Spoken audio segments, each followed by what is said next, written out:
Right then, it didn't get any better with a night's sleep, did it? But welcome back to the channel. We're going to look at some things a little bit more in depth. 5 things we learned watching United against Crystal Palace. And by the way, genuinely, welcome. If you've actually tuned in and gone, yeah, I'd like to talk about last night's game still as well. Wow, honestly. Right, so it's becoming untenable. United have conceded 81 goals, which is the highest total in the club's history since 76-77. And for the first time in our history, I've lost 13 games in a single Premier League season. Very much feels like that Watford result under Ole. It feels like the end. As it stands, United haven't tweeted in like 15 hours or something like that. And there's a lot of speculation that that might be because there's reasons for that now. Obviously, by the time this video is recorded and edited, they might have tweeted something, so this could be a load of old bollocks, but it's unusually quiet for Manchester United. They're usually trying to fucking hawk something or other, aren't they, even after a defeat. Week in, week out, we are seeing the same deficiencies, and this is what... Listen, I really enjoy doing what I do for a living and making content. I do. And I'm very privileged that there's a lot of you guys tune in and want to listen to my thoughts, just some random ass fan. And I'll never lose sight of that, I hope. But there's times where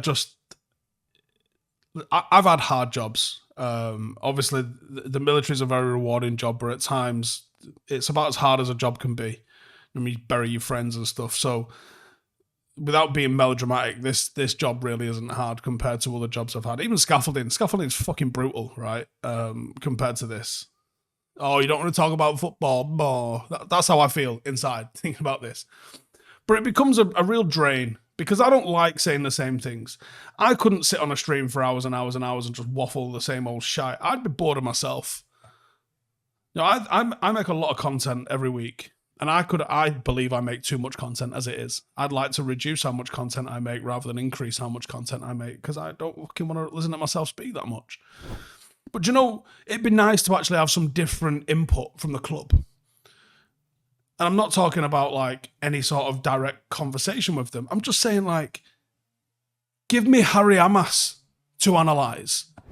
Let me see a bit more of Wheatley. Let me see 5 or 6 games of Ahmad so I can maybe drill into what he's like as a player and if he's able to do anything for us.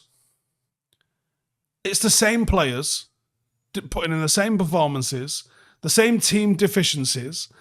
Oh, we conceded loads of shots again and the midfield was dead open and there wasn't really a lot of structure to our play. Yeah, is this the post-match review of the Wolves game or is this now May of the same season? Please, can I get other input to talk about? And this for me is why I feel like he might be done. Because the inability to fix those different issues. Now, in the office this morning, we've been having a bit of a laugh. And we watched Aditya brilliant video about Paris. The Gangster's Paradise thing. It's got me smashing a chair in the middle of it. And it's got, you know, video of fans from all over the world celebrating. Ronaldo said, when was the last time United made me feel like that? And I said, then. That was the last time I felt like this about United. The point is, we were talking about Ole. Some people have been saying, listen, Ole knows how to play against City. Let's just get him in for the final. And I think it's a little bit tongue-in-cheek, but I also think that there's probably something in that. And then it highlights the differences when you start thinking about Ole and Erik Ten Hag. And I'm not changing my mind on what happened. When Ole had to go, he had to go. But I do think that the best football we played was Ole. And I said it earlier in the season, I got hammered for it. I said the longer goes on before this club sorts itself out, the better that Solskjaer's reign is going to look. And we are in that at the moment. I'm seeing a lot of people on social media that have flip-flopped their opinion on Solskjaer. I think it was right at the time he had to go. And the reason I think he had to go at the time he had to go is I don't think he had the belief he could do it. But that doesn't take away from the fact that when you went into big games with Ole Gunnar Solskjaer, and we don't know how much the Ronaldo, Sancho, Varane transfers affected his plans, whether they were his plans or not. When you went into games with Ole Gunnar Solskjaer, there was a level of confidence that he's got something up his sleeve here. And that night in Paris highlights that really, really, really well. you didn't ever feel we were out of it, and then we score first, and you go, and it's the last minute, the last kick of the game, you get a penalty, a bit of luck, Marcus smashes it in, we all lose our fucking nappers. Mint. That's what we live for. And at the moment, you've got Erik Ten Hag going, well, I can't play the way I want to play because I don't have the players I want to play. Go and look at who was on the pitch. Paris Saint-Germain. I think Neymar was out, wasn't he? But you're talking Di Maria, Mbappe, Kimpembe. The 11 that played, and then look what was on the pitch for United at the end of the game. I don't know if these was all actually on the pitch at the end, but they're all on the pitch at the end. They're all joining the celebration with Marcus at the end in kit. So, you're talking Chong, Greenwood, Gomez, McTominay. Is it much better? Yes, you had Lukaku. But that team wasn't perfect. But it knocked Paris Saint-Germain out. And I think the injuries happen. Injuries always happen. I don't know if I can continue to accept that you can't adapt the way you're playing because your way of playing plan A is so rigid and so needed. Right, we've got another one here for you then, and it is brought to you by the Spring Cleaning Aces Manscaped. This season, it's all about sorting out your carpets and the drapes of the big names in below-the-waist grooming. Say goodbye to winter fuzz with Manscaped's Lawnmower 5.0 and watch as your confidence blooms like those April showers, May flowers. Step into the season and join 10 million fellas worldwide who put their trust in Manscaped. Swing by manscaped.com. Enter the code 5THINGS, that's the number 5 and things, for 20% off plus free shipping. After getting acquainted with Manscaped, I am all in that spring fever. Let's welcome the season's champion, the Lawnmower 5.0 Ultra. There are 2 interchangeable heads, one for a standard trim and the new foil blade for when you're in the mood for smooth. You've got LED lights. You can take it in the bath so you don't have to worry about the cleanup. It'll go in the shower. It's waterproof. Go wherever you want with it. And it's also a nice compact case that it comes in. It is the go-to travel companion. And don't forget, spring cleaning isn't just about your balls. It's about the full grooming experience with Manscaped as well. You got the Beard Hedger Pro Kit and the Handyman Electric Face Shaver. Now 20% off and get free shipping with the code 5THINGS at manscaped.com. That's 20% off and nothing on the shipping with the code 5THINGS at Manscaped. Nothing quite like a little bit of spring cleaning in your kecks. Go get it done. Number 2. That might have been a video on its own, actually, innit? Number 2, Casemiro disaster class. So I spoke about this last night on the review and on my live. Casemiro totally phoned it in. And he is the one player I think you would be safe in saying is legitimately down tools. 32, huge wages, hasn't happened for him. Won't be part of the long-term rebuild. I can accept a player playing out of position, but like this is a player that has... This guy, a little over 12 months ago, I was in Paris as he was awarded a trophy for being in the FIFA Pro World 11. This isn't a kid who's been playing out of position. He's barely understood how to play right back. Now you're asking him to play centre half. Casemiro should be able to just go and play anywhere on the pitch and look immense doing it. I don't think he stays beyond the summer. He was dribbled past 8 times. And, that, I don't, doesn't even count how many times he went to ground where he was probably lucky to get the ball. It was amazing how often he went to ground. It was almost like he'd bet someone that he can't slide tackle 25 times tonight. It looked like someone's knobhead mate who turned up at Power League and was just fucking about. It was an absolute disaster class and really disappointing from someone that should be a leader in the squad. Number 3. Injury excuse. So, the Crystal Palace game in isolation, the injury excuse I think is absolutely viable. We've been decimated by injuries to a level of silliness.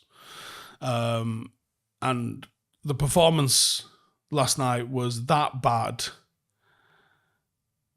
I think you can, on some level, blame injuries, but at some other level you just think there's so much more at play here. United starting 11 still probably comfortably cost more than Palace's starting 11. And the lack of adapting, the lack of adjustments, the lack of hope. Back to that Ollie point in point 1. You had hope with Ole Gunnar Solskjaer you was going to try and get something. You look at this FA Cup final coming up now. If I offer people the opportunity, would you stick and go into this FA Cup final as we are, in the shit show that we are with Erik Ten Hag? What percentage chance do you think we have to win it? Is it 5? Is it less? I don't think there's a United fan out there who'll tell me that we've got a more than 25% chance. I don't even know if I'll find anyone who says 20. I put us at about a 5% chance of winning that FA Cup. 5. And it's going to require about 5 City players having an absolute shitter of a day. Now, if we to put Ollie in and said, right, listen, nothing changes.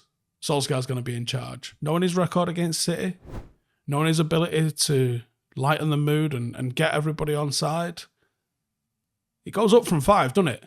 I don't think it goes to 50-50. But it might go to 30. Arsenal on the weekend could get ugly because they don't allow a load of shots against and they do take a lot of shots. It's an absolute worst case scenario for us. A team that's like, well, listen, we got 2 games, win them both. Might be champions, might not be. And we're like, 2 games left. Who fucking cares? It could get ugly against Arsenal. Number 4, Amrabat.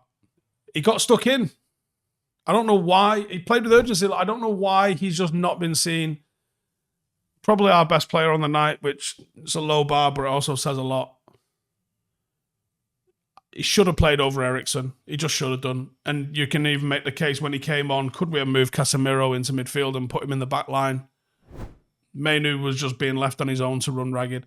No one, like, I understand, like, you've got your system and your system says you're going to put this in, but just different personalities of player will give you a different result in the game.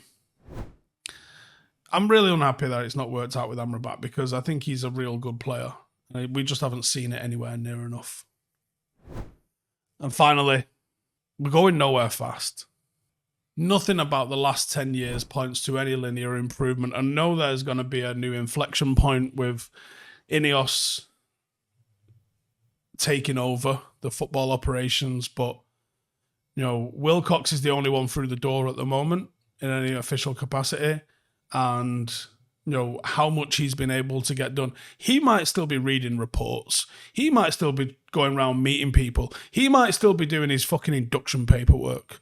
Like, there still might not be any actual tangible decisions that he's made. The only decision he might have made is, I'm going to go semi-skimmed in my milk. He might not have had any other fucking input to anything at the moment. He might just be purely on receive and not doing any level of send whatsoever just yet. And Barada obviously is on gardening leave, so even though I think he'll be available on the phone calls, he won't be doing any actual tangible work or meeting people on United's behalf.